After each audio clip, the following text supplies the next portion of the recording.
पिचकारी औ संग में रंग गुलाल आए धीरे धीरे धीरे धीरे धीरे धीरे वो धीरे धीरे घर ले निकल जल्दी आना कैटरीना गली मुसलमान आए तोर बधरे हवा बड़े पिचकारी औ संग में रंग गुलाल आए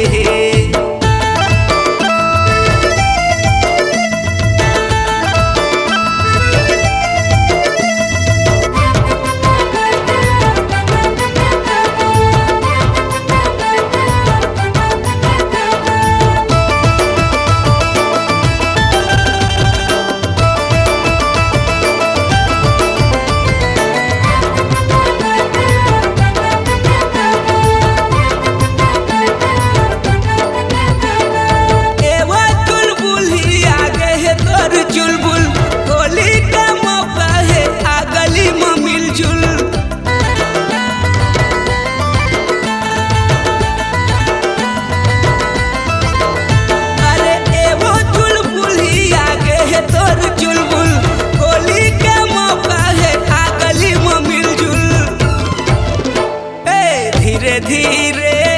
धीरे धीरे धीरे धीरे वो धीरे धीरे घर ले निकल जल्दी आना कैटरीना गली मुसलमान आए तोर बधरे हवा बड़े पिचकारी औ संग में रंग गुलाल आए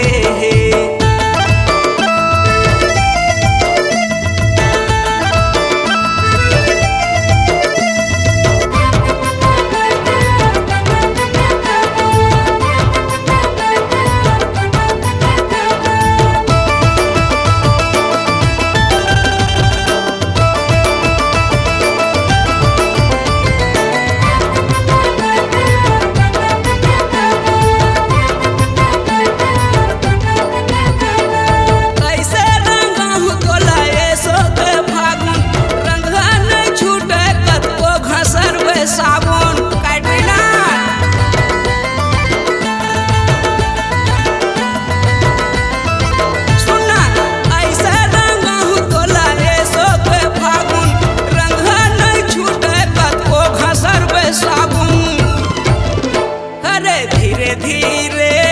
धीरे धीरे धीरे धीरे वो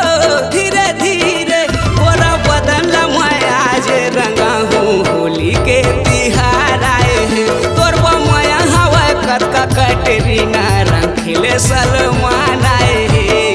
धीरे धीरे धीरे धीरे